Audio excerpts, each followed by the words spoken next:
ઈસવીસન 1994ની સાલમાં સંયુક્ત સંઘ યુએનઓ દ્વારા ઘોષિત કરેલા 9મી ઓગસ્ટને વિશ્વ આદિવાસી દિવસ તરીકે જાહેર કરવામાં આવ્યો હતો। 9મી ઓગસ્ટ એટલે કે વિશ્વ આદિવાસી દિવસ નિમિત્તે મોરવા હડફના આદિવાસી લોકો દ્વારા રેલી કાઢીને ઉજવણી કરવામાં આવી હતી। તેમના આદિવાસી નૃત્ય ગીતો અને સંસ્કૃતિનું પ્રદર્શન કરાયું હતું।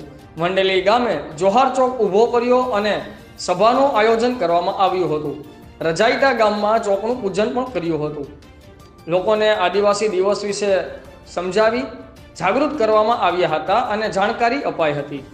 રિપોર્ટર સુરેશભાઈ પારગી, આઝાદ મીડિયા લાઈવ, મોરવા હડફ।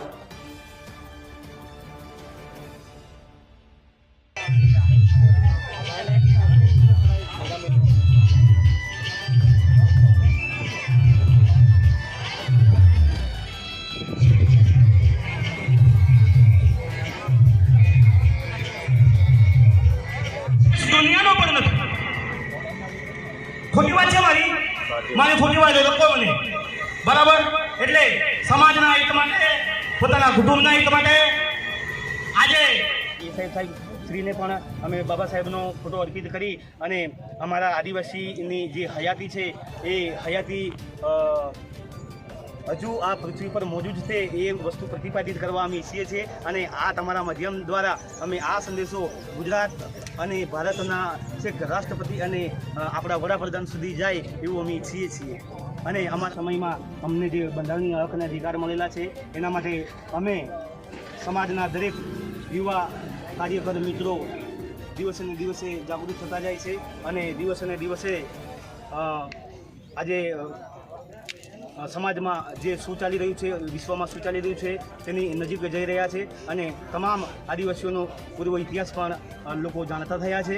એટલે ભૂતકાળમાં આદિવાસી શું હતો અને હવે પછી આવનાર સ્ટેશન પેટ્રોલ પંપથી અમે શરૂ કરી અને ઝાલોડાથી લઈ અને નવા ગામથી લઈ બંધોઈ આવ્યા, બિલવાણી આવ્યા, બિલવાણીયાથી આવ્યા વંદેલીથી તાજપુરી ગયા, તાજપુરી જઈ અને અમે અહીં વંદેલી 1-2 અમારું જે આ સેન્ટર છે, આજે અમારું એક વંદેલી આખું ગામ હતું એમાંથી વિભાજન થઈને 1-2 થયું, એમાં અમારો સેન્ટર છે ત્યાં અમે આદિવાસી ચોકનું નિર્માણ કર્યું છે, એનું અનાવરણ કર્યું છે। હવે આ ચોકનું અનાવરણ કર્યા પછી અમે જવાના છીએ કુવાઝેર રેલી સ્વરૂપે। કુવાઝેર જઈ અને ચા જેવું કરવાના છીએ બધા મિત્રો ભેગા થઈને। ત્યાંથી અમે મોરવા જઈ અને પ્રોટોકોલ પ્રમાણે અમારી ગાડીઓ જે તે હશે એ સાઈડમાં મૂકી અમે ચાલતા મામલતદાર કચેરીએ જવાના છે। મામલતદાર સાહેબશ્રીને એક બાબા સાહેબ અમારા ભીમરા